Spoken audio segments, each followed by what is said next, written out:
നമസ്കാരം. Morning news. തെരഞ്ഞെടുപ്പ് പ്രഖ്യാപനത്തിന് മുന്നോടിയായി ഭരണ നേട്ടങ്ങൾ ഉയർത്തി പ്രധാനമന്ത്രിയുടെ തുറന്ന കത്ത്.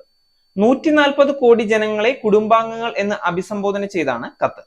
ജനങ്ങൾ സർക്കാരിന് നൽകിയ പിന്തുണയെക്കുറിച്ചും സർക്കാരിന്റെ നേട്ടങ്ങളെക്കുറിച്ചും കത്തിൽ വിവരിക്കുന്നുണ്ട്. മോദി കുടുംബം ക്യാമ്പയിനിന്റെ ഭാഗമായാണ് കത്ത്.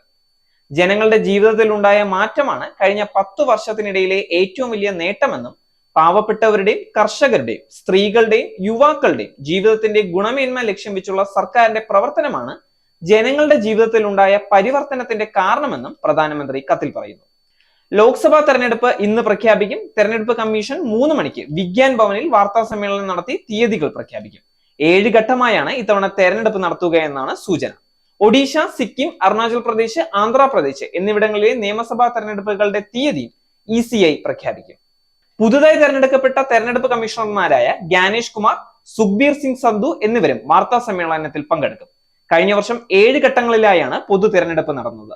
തെരഞ്ഞെടുപ്പുമായി ബന്ധപ്പെട്ടുള്ള ഒരുക്കങ്ങൾ വിലയിരുത്താൻ കമ്മീഷൻ അംഗങ്ങൾ എല്ലാ സംസ്ഥാനങ്ങളിലും പര്യടനം പൂർത്തിയാക്കിയിരുന്നു.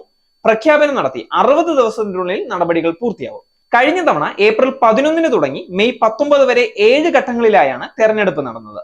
മെയ് 23 ഫലപ്രഖ്യാപനവും നടത്തി. മത്സരം തുടങ്ങുന്നതിന് മുമ്പ് വലിയ മാറ്റത്തിന് തയ്യാറെടുക്കുകയാണ് ടീം RCB. ആരാധകരുടെ സ്വന്തം RCB പേര് മാറ്റാൻ ഒരുങ്ങുന്നതായാണ് സൂചന. റോയൽ ചലഞ്ചേഴ്സ് ബാംഗ്ലൂർ എന്ന പേര് റോയൽ ചലഞ്ചേഴ്സ് ബംഗളൂരു എന്നാക്കിയേക്കുമെന്നുള്ള സൂചന നൽകിയിരിക്കുകയാണ് ഫ്രാഞ്ചൈസി. 2014 ബാംഗ്ലൂർ നഗരത്തിന്റെ പേര് ഔദ്യോഗികമായി ബംഗളൂരു എന്നാക്കി മാറ്റിയെങ്കിലും റോയൽ ചലഞ്ചേഴ്സ് തങ്ങളുടെ പേരിൽ മാറ്റം വരുത്തിയിരുന്നില്ല. ഇത് സംബന്ധിച്ച് ഒരു promo video RCB social media അക്കൗണ്ടിൽ പങ്കുവച്ചിട്ടുണ്ട്. കന്നഡ സൂപ്പർ താരം ഋഷഭ് ഷെട്ടിയാണ് വീഡിയോയിലെ പ്രധാന ആകർഷണം. മാർച്ച് 19 പുതിയ പേര് RCB ഔദ്യോഗികമായി പ്രഖ്യാപിക്കുക. പേരുമാറ്റം ഇനി ഭാഗ്യം കൊണ്ടുവരുമോ എന്നാണ് ആരാധക ലോകം ഉറ്റുനോക്കുന്നത്. നേരിന്റെ വാർത്തകൾ നിങ്ങളുടെ വിരൽത്തുമ്പിൽ എത്താനായി സാക് ന്യൂസ് ചാനൽ സബ്സ്ക്രൈബ് ചെയ്തും ഷെയർ ചെയ്തും ഒരു ശരിയായ മാധ്യമ നിലപാടിന് നിൽക്കാൻ ഞങ്ങൾ നിങ്ങളെ ക്ഷണിക്കുന്നു.